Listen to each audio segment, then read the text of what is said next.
Sugeng enjang para adiyuswa, sugeng pepanggihan malih wonten ing renungan padintenan adiyuswa ing dinten Rebo Wage 11 Juni 2020.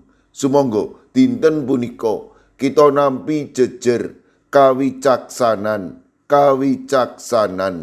Para adiyuswa, menawi wonten tiyang ngendikan ing sakngajengipun tiyang kathah asring tiyang ingkang mirengaken mawang sinten ingkang ngendikan. Menawi ingkang ngendikan punika tiyang ingkang kagungan derajat pangkat sugih utawi terkenal, punika badhe dipun pirengaken kanthi saestu kosok wangsulipun. Menawi ingkang ngendikan punika tiyang ingkang limrah asring badhe dipun sepelekaken, boten sepinten dipun gatosaken sinaosa punapa ingkang dipun ngendikaaken punika bab ingkang wigati. Kitha Korintus punika kutha ingkang ageng lan reja, kathah ingkang dados warganing pasamuan ingkang gadah kagungan derajat pendidikan ingkang inggil, pinter lan sugih. Ngadepi pasamuan ingkang kados mekaten, Paulus boten purun martosaken Injil kanthi gumunggung. Piyambakipun boten ngandelaken pangertosan piyambak kanthi tembung-tembung ingkang wicaksana. Sinaosa piyambakipun saged awit piyambakipun ugi tiyang Yahudi ingkang pinter.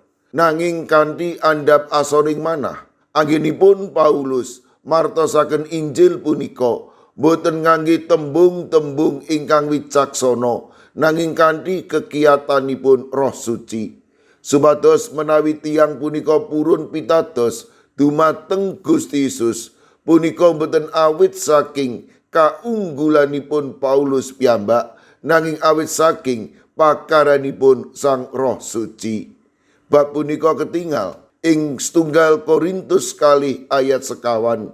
Anggonku martakake ora nganggo tembung-tembung kang wasis, kang nyakinaki, nanging kalawan yakin ing bab kekiyatane Roh Suci. Paulus ugi paring piwucal bilih kawicaksananipun manungsa punika winates lan boten langgeng, namung kawicaksanan saking Gusti Allah kemawon ingkang langgeng selaminipun. Para adiyuswa, ing mangsa Pentakosta kita kagungan timbalan mujudaken tentrem lan karaharjan lumantar peladosan lan paseksi. Nanging tasih kada tiyang ingkang dereng saged nindakaken timbalan punika. Salah satunggaling alasan awit piyambakipun rumaos asor. Kula niki sinten to? Kula niki saged menapa? Punapa nggih pantes kula nika wicanten dhateng ngajengipun tiang-tiang pinter, lawong kula menika tiang bodho. Sampun ngantos kita rumaos asor, punapa malih rumaos gumunggung, awit kita menika manungsa ingkang winates. Mila anggenipun kita nindakaken timbalan peladosan lan paseksi, monggo kita tansah nyuwun supados Sang Roh Suci piyambak ingkang makarya. Mekaten ugi Gusti Allah paring kawicaksanan dhateng kita. Sumangga kanthi kendel kita makarya paring peladosan lan paseksi dhateng sesami. Amin. Sumangga kita ndedonga. Matur nuwun Gusti. Dinten punika paduka paring pepemut amri kawula tansah mawartosaken kabar kabingahan saking paduka dhateng sadengah tiyang ing pundiya kemawon. Monggo paduka ingkang berkahi kawula para adiyuswa ing pundiya papan, kawula pitados menawi paduka ingkang badhe ngreksa paring pitulung lan ugi berkahi kawula. Kawula pasrahaken anak putu kawula, kawula pitados paduka ugi ingkang badhe ngreksa lan paring berkah dhateng para anak putu kawula ing pundiya kemawon. Kawula pasrahaken Bapak Suwarto GKJ Pamong Utama ingkang wedha sakmangke nembe nandhang sakit ing griya sakit. Kawula pitados menawi paduka badhe ngagem griya sakit lan sinten menapa kemawon, amri Bapak Suwarto menika enggal nampi wetahing kesarasan peparing paduka.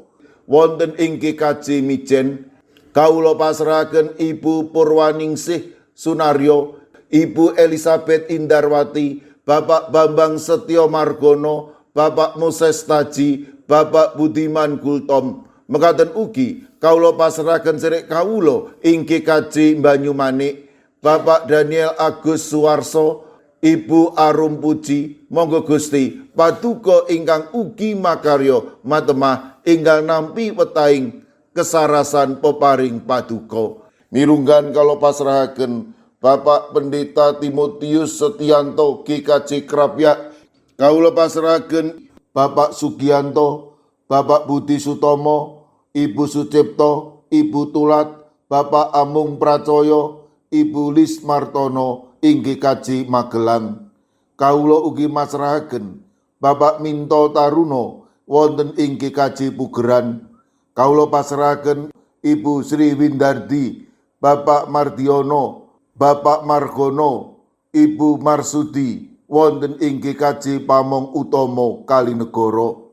Kawula pasrahaken sedherek kawula ing GKJ Immanuel Sulu, Ibu Helmi Suprapto, Ibu Tugiani Sunarto lan Ibu Tati.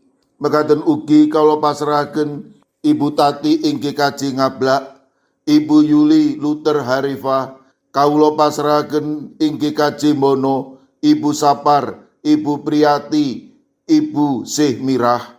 Kawula pasrahaken Ibu Wiryo Sumarto lan Pendeta Ibnu Prabowo ing GKJ Telpok. Kawula pasrahaken Ibu Isti Wilayah 3 ing GKJ Wonocatur. Kawula pasrahaken Ibu Karyumi, Ibu Kusmini wonten ing GKJ Purbo. Kawula pasrahaken Ibu Indrayati ing Solo. Kawula pasrahaken sedherek kawula ing GKJ Tropodo Sidoarjo, Ibu Sriti Astuti. Kawula pasrahaken Ibu Lini Sutopo ing GKJ Semarang Barat. Kawula pasrahaken Bapak Yohanes Mudadi ing GKJ Tuban. Ing GKJ Trangkil kawula pasrahaken Ibu Nani Cahyono, Bapak Karyo, Bapak Ibu Toyo lan Ibu Ngatini.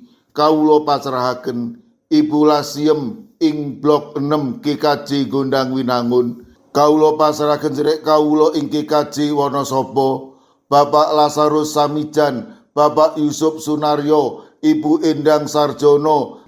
Kawula pasrahaken Eyang Sarwito ing GKJ Ngalian. Kawula pasrahaken Ibu Wahyono ing GKJ Plengkung, Ibu Sunarti ing GKJ Salaman. Kawula pasrahaken Ibu Apri ing GKJ Canden, Bapak Jatmiko ing Denpasar, Ibu Warsi ing Kemenjing. Kawula pasrahaken sedherek kawula ing GKJ Ungaran, Ibu Sugito, Bapak Sembiring, Ibu Suresno, Ibu Munarti, Bapak Ibu Tugiman. Kawula pasrahaken sedherek kawula ing GKJ Sragen, Bapak Warsito Riyadi, Ibu Sumiati, Bapak Suyanto. Kawula pasrahaken Bapak Chandra Deni Saputro. Kawula pasrahaken ing GKJ Watu Sigar, Ibu Warsini dalasan putranipun Yohanes Haryadi.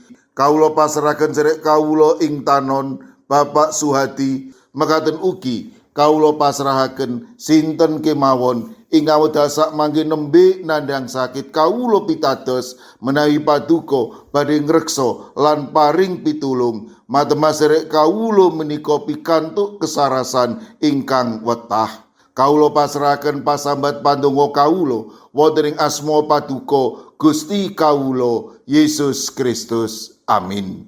Sumangga para adi yuswa kita tutup pepanggihan kita renungan padintenan adi yuswa sinarengan ngrepekaken kidung. Sumangga.